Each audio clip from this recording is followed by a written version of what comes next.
परमेश्वर का हम धन्यवाद करते हैं और सभी मसीह भाई बहनों को जय मसीह की। मेरे प्यारों, आइए प्रभु का वचन सुने। तो मैं यहाँ पर भजन संहिता लाया हूँ जो लिखा गया है कि पीड़ित व्यक्ति की पश्चाताप, कि वो पश्चाताप कर रहा है किस प्रकार से। यह राजा दाऊद का भजन संहिता 39 का है। इसको मैं पढ़ता हूँ, आपसे ध्यान से सुने कि प्रभु का वचन क्या कहता है आपके जीवन के लिए। तो यहाँ पर लिखा है कि मैंने कहा मैं अपनी चाल चलन में चौकसी करूँगा, मैं अपनी चाल चलन में चौकसी करूंगा। फिर लिखा है ताकि मेरी जीभ से पाप न हो। यानी कि जो आदमी अपना गलत चाल चलता है तो उसके जीभ से पाप हो जाता है। अब जीभ सोचेंगे कि कैसे पाप कर सकता है, कोई भी आदमी अपने हाथों से भी पाप करता है, परंतु यहाँ लिखा गया है जीभ से पाप न हो, ऐसा लिखा है। तो यानी जीभ से पाप होता है। तो लिखा है नीति भजन में कि जो जीवन और जो जीभ है आपका, इसी में जीवन भी है और मृत्यु भी है। अगर आप जीभ से भले काम कर रहे हैं तो उसका भी फल भोगेंगे, और बुरा काम कर रहे हैं तो उसका भी फल भोगेंगे, क्योंकि जीवन और मृत्यु दोनों आपके जीभ के बस में है। तो हमें क्या कहना है, क्या करना है, उससे सोच समझ कर बोले। यहाँ भक्त कह रहा है कि जो पाप है न हो वो मेरे जीभ से, जो चाल चलन गलत होगा तो जीभ से पाप होगा। और सुने, जब तक दुष्ट मेरे सामने है तब तक मैं लगाम लगाए अपने मुंह बंद किए रहूंगा। जब तक दुष्ट रहता है, जो गाली बकने वाला आदमी आपको गाली बक रहा है, तो आप भी उसकी भाषा बोलने लगते हैं। आप पुराने जीवन को देखें, वो गाली बक रहा है और आप उससे डबल डबल गाली दे रहे हैं, उससे भी ज़्यादा गाली दे रहे हैं। तो होता है कि जो वो बोल रहा है आप भी उससे भी ज़्यादा बोलने लगते हो, उससे भी ज़्यादा पाप करने लगते हो। शैतान यही चाहता है, परंतु भक्त कह रहा है कि मैं जीभ पर लगाम लगाए रहूँगा जब तक दुष्ट मेरे सामने रहेगा। मेरे प्यारों, इस वचन के आयत को समझे कि प्रभु आपको बचा रहे हैं इस वचनों के द्वारा। तो हमें अपने जीभ को बस में करना है। लिखा गया है कि जो भक्ति करता है, यदि वो अपने जीभ पर लगाम न दे तो उसकी भक्ति व्यर्थ है। तो हमें जीभ पर लगाम लगाना है कि हम कैसी भक्ति कर रहे हैं। मेरे प्यारों, हमारी भक्ति खरी हो। ऐसा ना हो कि हम गाली बकने वाले हों, तो गाली बकने वाले होंगे तो भक्ति क्या हो जाएगी, व्यर्थ हो जाएगी। तो हमें समझ बूझ के साथ भक्ति करनी है मसीह यीशु का। हालेलुया।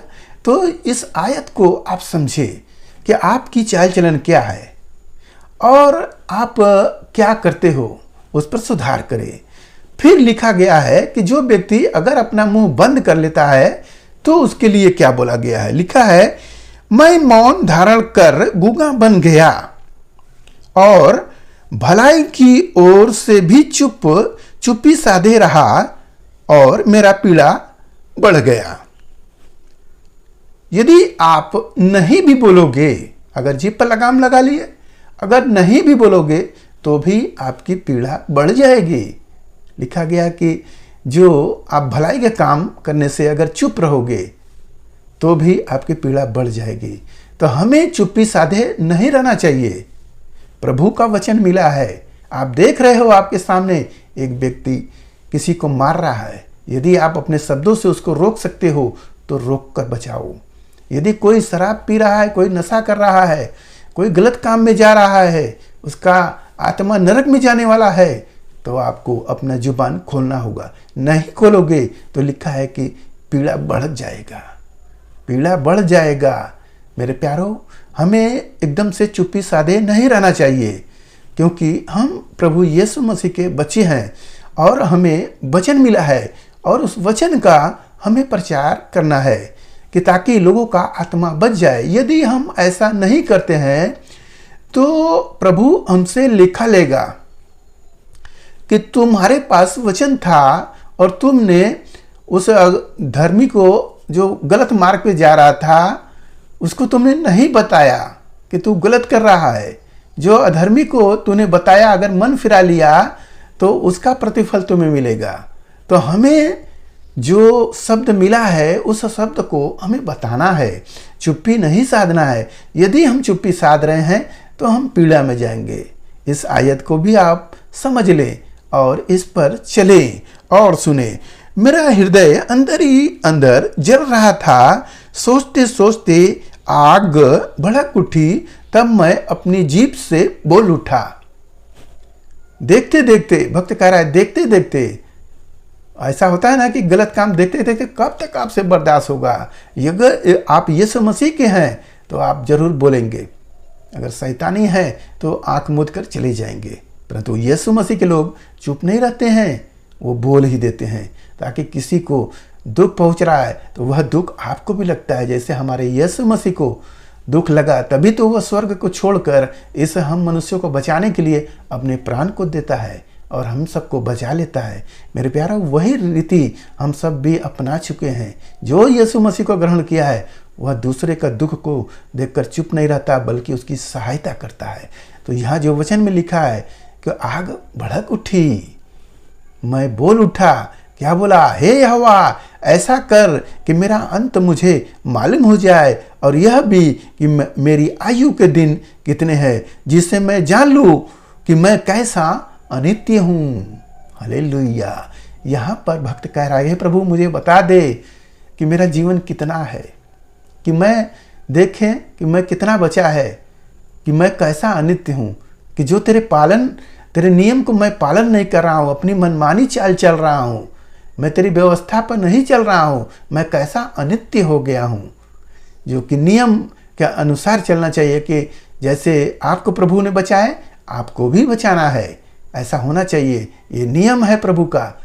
जैसे तुम लाभ पाए हो वैसे दूसरों को भी दो, बांटो बांटो।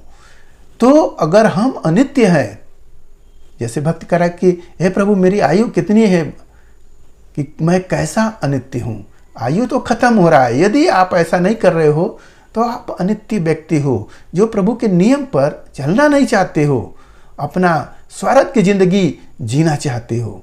मेरे प्यारों, इस वचन को जो आप सुने कि प्रभु हम सबको चुने हैं अपनी महिमा करने के लिए, तो हमें उस पर ध्यान देना चाहिए कि हम कैसी चाल चल रहे हैं। हमारे जीभ से कहीं ऐसा तो नहीं पाप हो रहा है। अब कोई का दुख देखकर हम चुप नहीं रहेंगे, बल्कि उसकी सहायता और मदद करेंगे, अपने शब्दों से, अपने पैसों से, अपने बल से, जैसे भी हो उसका हम मदद करेंगे। इसीलिए प्रभु ने हमें बोला कि तुम इस पृथ्वी के नमक हो। यदि नमक का स्वाद बिगड़ जाए तो फिर कैसे नमकीन किया जाएगा? बोलिए, आप कैसे व्यक्ति हो? तो प्रभु आपको चुने हैं नमकीन करने के लिए इस जहान को, कि तुम नमकीन करो, सबको बताओ, बचाओ, सबको सहायता करो। हालेलुया। तो मेरे प्यारों, आज के इस वचन से जो कुछ मिला उस पर ध्यान करें, प्रभु आपको आशीष देंगे। आइए आपके लिए प्रार्थना करें। मान परमेश्वर, हम आपका धन्यवाद करते हैं इस मुस्कुराए आज के दिन प्रभु जो ये वचन मिला, जितने सुने प्रभु उन्हें आशीष मिले, उनके घर परिवार में सुख शांति बनी रहे, सभी लोग भले चंगे रहे। धन्यवाद करते, प्रार्थना यीशु मसीह के नाम में, आमीन।